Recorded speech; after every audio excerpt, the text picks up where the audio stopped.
नमस्कार प्रिय भक्तगणों, आप सभी को सावन पूर्णिमा की हार्दिक शुभकामनाएं।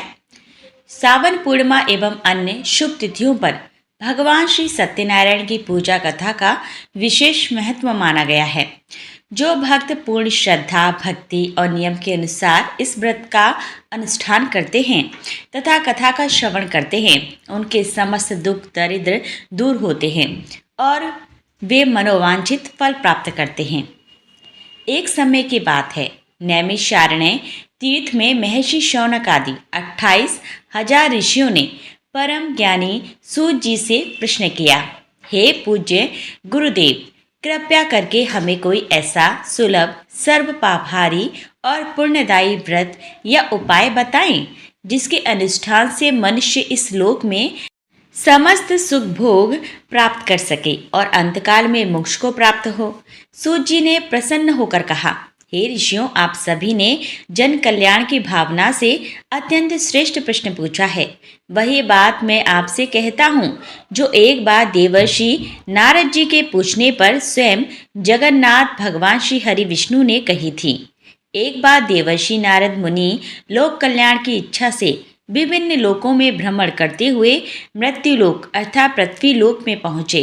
वहां उन्होंने देखा कि मनुष्य अपने कर्मों के अनुसार अनेक प्रकार के दुखों, बीमारियों, दरिद्रता और कष्टों से पीड़ित हो रहे हैं। जीवों को दुखी देखकर नारद जी का हृदय दया से भर आया। वे तुरंत भगवान विष्णु के निवास स्थान क्षीर सागर अथवा बैकुंठ लोक पहुंचे। वहां 4 भुजाओं वाले, हाथ में शंख, चक्र, गदा और पद्म धारण किए हुए पीतांबरधारी जगन नियंता भगवान श्री हरि की स्तुति करते हुए नारद जी बोले, हे सर्वशक्तिमान, हे जनार्दन, आपके रूप की महिमा अपरंपार है। आप मन और वाणी से परे हैं। हे प्रभु, मृत्युलोक में मनुष्य अपने पाप कर्मों के कारण अत्यंत कष्ट भोग रहे हैं। यदि मुझ पर आपकी कृपा है तो कोई ऐसा छोटा और सरल उपाय बताइए जिससे मनुष्यों के सभी कष्ट समाप्त हो जाएं। श्री भगवान विष्णु ने मंद मुस्कान के साथ कहा, हे नारद, तुमने संसार के कल्याण के लिए बहुत ही उत्तम प्रश्न किया है, जिसे करने से मनुष्य का मोह जाल कट जाता है। वह व्रत स्वर्ग और मृत्यु लोक दोनों में दुर्लभ है, फिर भी तुम्हारे प्रेम वश में उसे प्रकट करता हूँ। उस व्रत का नाम श्री सत्यनारायण व्रत है। यह व्रत मनोवांछित फल देने वाला, दुख शोक का नाश करने वाला और धन धान्य तथा संतति की वृद्धि करने वाला है। इस व्रत को किसी भी दिन संध्या काल में भक्ति पूर्वक किया जा सकता है। इसके लिए ब्राह्मण बंधु बांधवों और मित्रों के साथ एकत्रित होकर सत्यनारायण भगवान की पूजा करनी चाहिए। नैवेद्य के रूप में गेहूं के आटे को भूनकर उसमें शक्कर या गुड़ मिलाकर पंजीरी, केला, दूध, घी और अन्य मिष्ठान अर्पित करने चाहिए। कथा सुनकर सभी में प्रसाद वितरित करें और स्वयं भी प्रसाद ग्रहण करें। रात्रि में गीत, संगीत और भगवत नाम संकीर्तन करते हुए जागरण करें। ऐसा करने से मनुष्य की सभी मनोकामनाएं पूर्ण होती हैं। श्री सत्यनारायण व्रत कथा प्रथम अध्याय संपूर्ण। सूत जी बोले, हे ऋषियों, अब मैं इस व्रत को सबसे पहले करने वाले भक्तों का इतिहास सुनाता हूँ। प्राचीन काल में सुंदर काशीपुरी नगरी में एक अत्यंत दरिद्र ब्राह्मण रहता था। वह भूख प्यास से व्याकुल होकर प्रतिदिन भोजन और भिक्षा की तलाश में दर दर भटकता था। उसकी इस दयनीय दशा को देखकर दयालु भगवान विष्णु ने एक वृद्ध ब्राह्मण का रूप धारण किया और उस दरिद्र ब्राह्मण के सामने प्रकट हुए। वृद्ध ब्राह्मण ने पूछा, हे द्विज, तुम इतने दुखी और व्याकुल होकर इस प्रकार क्यों भटक रहे हो? दरिद्र ब्राह्मण ने अपनी व्यथा सुनाते हुए कहा, हे महाराज, मैं अत्यंत निर्धन ब्राह्मण हूँ। भोजन के लिए भटकता रहता हूँ। यदि आप मेरी दरिद्रता दूर करने का कोई उपाय जानते हैं तो कृपया बताइए। तब वृद्ध रूपधारी भगवान ने कहा, सत्यनारायण भगवान विष्णु सभी की मनोकामनाएं पूरी करने वाले हैं। तुम उनका विधि पूर्वक व्रत और पूजन करो, इससे तुम्हारी समस्त दरिद्रता और कष्ट दूर हो जाएंगे। ऐसा कहकर भगवान अंतर्ध्यान हो गए। ब्राह्मण ने मन ही मन निश्चय किया कि वह श्री सत्यनारायण का व्रत अवश्य करेगा।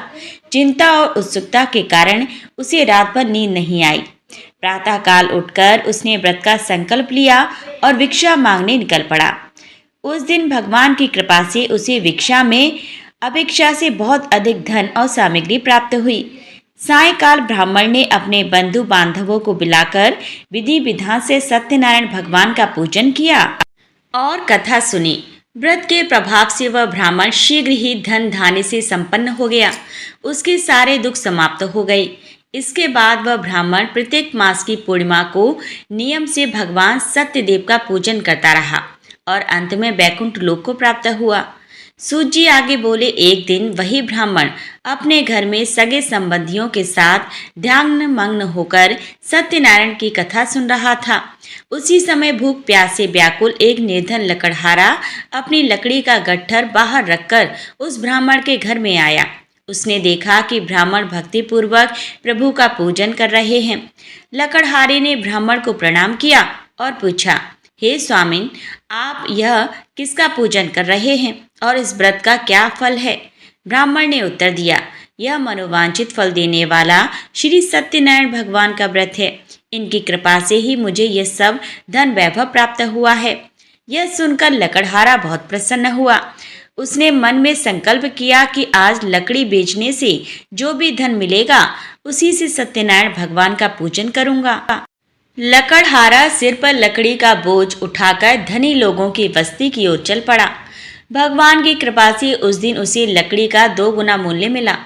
आनंदित होकर उसने उस धन से केला, शक्कर, गेहूं का आटा, दूध, दही, घी आदि पूजन सामग्री खरीदी और अपने घर पहुंच गया। उसने अपने पड़ोसियों और रिश्तेदारों को एकत्रित कर विधि विधान से श्री सत्यनारायण भगवान का पूजन और कथा श्रवण किया। व्रत के प्रभाव से वह लकड़हारा भी शीघ्र ही धन धान्य पुत्र पौत्र से संपन्न हो गया और इस लोक के सुख भोग कर अंत में सत्य लोक को प्राप्त हुआ। श्री सत्यनारायण व्रत कथा 2 अध्याय संपूर्ण। सूत जी ने आगे कहा, हे मुनियों, अब आगे की कथा सुनो। प्राचीन काल में उल्कामुख नाम के एक महान पराक्रमी और धर्मनिष्ठ राजा थे। उनकी पत्नी बड़ी ही पतिव्रता और सुलक्षणा थी।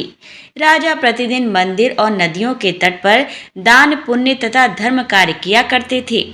एक दिन राजा उल्कामुख अपनी रानी के साथ भद्रशिला नदी के तट पर श्री सत्यनारायण भगवान की पूजा और कथा कर रहे थे।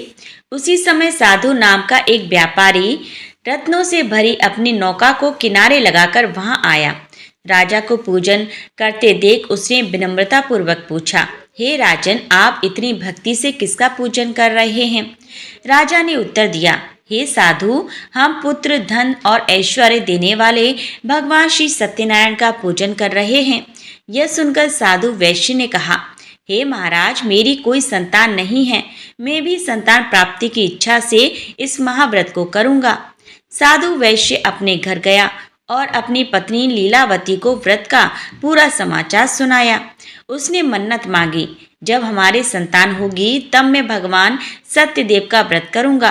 कुछ समय पश्चात भगवान सत्यनारायण की कृपा से लीलावती गर्भवती हुई और उसने एक अत्यंत सुंदर कन्या को जन्म दिया। कन्या का नाम कलावती रखा गया। वह चंद्रमा की कलाओं की भांति दिन प्रतिदिन बढ़ने लगी।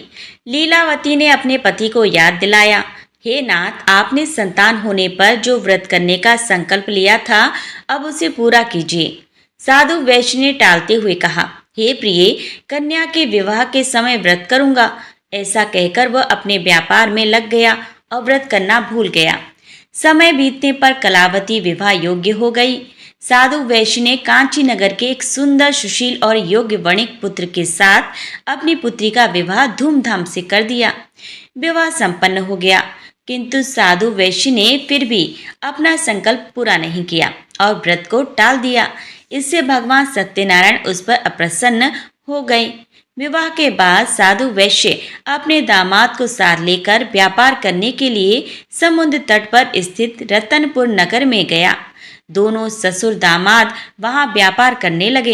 एक दिन भगवान सत्यदेव की माया से राजा चंद्रकेतु के महल से कुछ चोरों ने बहुत सा धन चुरा लिया। राजा के सैनिक चोरों की खोज में निकले।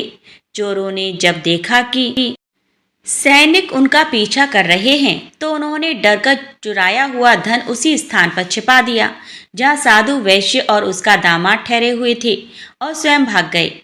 सैनिकों ने वहां पहुंचकर राजा का धन देखा और साधु वैश्य तथा उसके दामाद को ही चोर समझकर बंदी बना लिया। राजा चंद्रकेतु ने बिना विचार किए दोनों को कारागार में डालने और उनका सारा धन व नौकाएं जब्त करने का आदेश दे दिया। भगवान सत्यनारायण के कोप के कारण साधु वैश्य के घर पर भी डाकुओं ने सारा धन चुरा लिया। उसकी पत्नी लीलावती और पुत्री कलावती अत्यंत दरिद्र होकर भोजन के लिए दर दर भटकने लगीं। एक दिन कलावती भूख प्यास से व्याकुल होकर एक ब्राह्मण के घर गई जहाँ श्री सत्यनारायण भगवान की कथा हो रही थी। कलावती ने ध्यानपूर्वक कथा सुनी, प्रसाद ग्रहण किया और रात्रि में घर लौटी। माता लीलावती ने विलंब का कारण पूछा तो कलावती ने कहा, माता, आज मैंने एक ब्राह्मण के घर मनोकामना पूर्ण करने वाले सत्यनारायण भगवान का पूजन और कथा देखी है। यह सुनते ही लीलावती को अपने पति के भूले हुए संकल्प की याद आ गई। उसने तुरंत अपने बंधु बांधवों को बुलाया और रोते हुए भगवान सत्यदेव से अपने पति की भूल के लिए क्षमा मांगी तथा भक्तिपूर्वक व्रत पूजन किया। भगवान सत्यनारायण लीलावती की प्रार्थना से प्रसन्न हुए। उसी रात्रि भगवान ने राजा चंद्रकेतु को स्वप्न में दर्शन दिए और कहा, हे राजन, जिन दो वैश्यों को तुमने बंदी बनाया है वे निर्दोष हैं। प्रातःकाल उन्हें कारागार से मुक्त कर दो और उनका जब्त किया गया सारा धन लौटा दो। यदि ऐसा नहीं करोगे तो तुम्हारा राज्य, धन और पुत्र सब नष्ट हो जाएगा। सवेरा होते ही राजा चंद्रकेतु ने अपनी सभा बुलाई और स्वप्न की बात बताई। राजा ने दोनों वैश्यों को जेल से छुड़वाया, उन्हें नए वस्त्र और आभूषण दिए, उनका संपूर्ण धन और व्यापारिक सामान ससम्मान वापस किया तथा विदा किया। साधु वैश्य और उसका दामाद प्रसन्न होकर अपनी नौकाओं से घर की ओर लौट पड़े। श्री सत्यनारायण व्रत कथा तृतीय अध्याय संपन्न। सूत जी बोले, गृह गमन के समय साधु वैश्य की निष्ठा की परीक्षा लेने के लिए भगवान सत्यनारायण ने एक डंडी का रूप धारण किया और उनकी नौका के पास जाकर पूछा, हे साधु, तुम्हारी नौका में क्या भरा है? धन के मद में चूर साधु वैश्य ने हंसते हुए उपहास उड़ाया, हे सन्यासी, तुम क्यों पूछते हो? क्या धन मांगने की इच्छा है? मेरी नौका में तो केवल लताएं और सूखे पत्ते भरे हैं। सन्यासी रूपधारी भगवान ने शांत भाव से कहा, तुम्हारा वचन सत्य हो। ऐसा कहकर वे कुछ दूर जाकर समुद्र के किनारे बैठ गए। सन्यासी के जाने के बाद साधु वैश्य ने नौका पर जाकर देखा तो स्तब्ध रह गया। नाव में रखे रत्नों और धन के स्थान पर केवल सूखे पत्ते और लताएं थीं। यह देखकर साधु मूर्छित होकर गिर पड़ा। चेतना आने पर दामाद ने कहा, पिताजी, शोक न करें, यह निश्चित रूप से उन सन्यासी महाराज का ही प्रभाव या श्राप है। हमें तुरंत उनकी शरण में चलकर क्षमा मांगनी चाहिए। साधु वैश्य तुरंत दौड़ता हुआ सन्यासी के चरणों में गिर पड़ा और रोते हुए बोला, हे प्रभु, मुझसे बड़ा अपराध हो गया। मैंने अज्ञानता और अहंकारवश आपसे झूठ बोला। कृपया मेरे अपराध को क्षमा करें और मेरी नौका को पूर्ववत कर दें। भगवान सत्यनारायण ने अपने वास्तविक भाव में कहा, हे साधु, तुमने बार बार मेरे व्रत का संकल्प करके भी पूजन नहीं किया और अपने वचन से मुकर गए। इसी कारण तुम्हें यह दुख प्राप्त हुआ है। साधु वैश्य ने कांपते हाथों से प्रार्थना की, हे भगवान, आपकी माया को ब्रह्मा आदि देवता भी नहीं समझ पाते, फिर मैं तो मंदबुद्धि जीव हूँ, मुझ पर कृपा कीजिए। साधु की कातर प्रार्थना से प्रसन्न होकर भगवान ने उसे वरदान दिया और अंतर्ध्यान हो गए। साधु ने नाव पर लौटकर देखा कि नौका पुनः धन, धान्य और रत्नों से भर गई है। तब उसने विधि पूर्वक सत्यदेव का पूजन किया और नाव लेकर अपने नगर की ओर आगे बढ़ा। अपने नगर के समीप पहुंचकर साधु ने एक दूत को अपने घर भेजा ताकि लीलावती और कलावती को उनके आने की सूचना मिल सके। दूत ने घर जाकर कहा, साधु वैश्य अपने दामाद के साथ नौका लेकर किनारे पहुंच गए हैं। उस समय लीलावती और कलावती भगवान सत्यनारायण की कथा सुन रही थीं।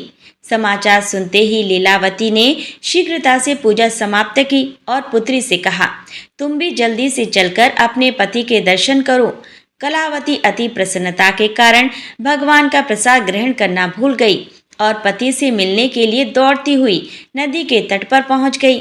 प्रसाद का अनादर होने के कारण भगवान सत्यदेव रुष्ट हो गए। पलक झपकते ही दामाद सहित पूरी नौका जल में डूब गई। पति को जल में डूबता देख कलावती छाती पीट पीट कर रोने लगी और पति के साथ ही सती होने अर्थात प्राण त्यागने की जिद करने लगी। साधु वैश्य और लीलावती भी अत्यंत दुखी होकर विलाप करने लगे। साधु वैश्य ने विचार किया कि यह अवश्य ही सत्यदेव के किसी प्रकोप के कारण हुआ है। उसने तट पर ही दंडवत प्रणाम किया और रोते हुए प्रार्थना की, हे सत्यनारायण भगवान, हमसे जो भी भूल हुई हो उसे क्षमा करें। तभी आकाशवाणी हुई, हे साधु, तुम्हारी कन्या मेरे प्रसाद का त्याग करके अपने पति से मिलने आई है। इसी कारण इसका पति नौका सहित अदृश्य हो गया है। यदि यह घर जाकर श्रद्धापूर्वक प्रसाद ग्रहण करके पुनः लौटे तो इसका पति निश्चित ही वापस मिल जाएगा। कलावती ने आकाशवाणी सुनते ही तुरंत घर जाकर भगवान का प्रसाद ग्रहण किया और वापस तट पर आई। तट पर आते ही उसने देखा कि उसका पति और नौका जल के ऊपर सकुशल विद्यमान है।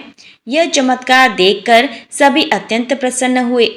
साधु वैश्य ने वहीं तट पर बंधु बांधवों के साथ सत्यनारायण भगवान का पूजन किया। इसके पश्चात वे सकुशल अपने घर पहुंचे। साधु वैश्य जब तक जीवित रहा प्रत्येक पूर्णिमा और संक्रांति को नियम से भगवान सत्यनारायण का व्रत पूजन करता रहा और अंत में बैकुंठ धाम को गया। श्री सत्यनारायण व्रत कथा अध्याय चतुर्थ संपन्न। सूत जी ने कहा, हे ऋषियों, अब मैं सत्यनारायण व्रत की एक और कथा सुनाता हूँ जो राजा तुंगध्वज से संबंधित है।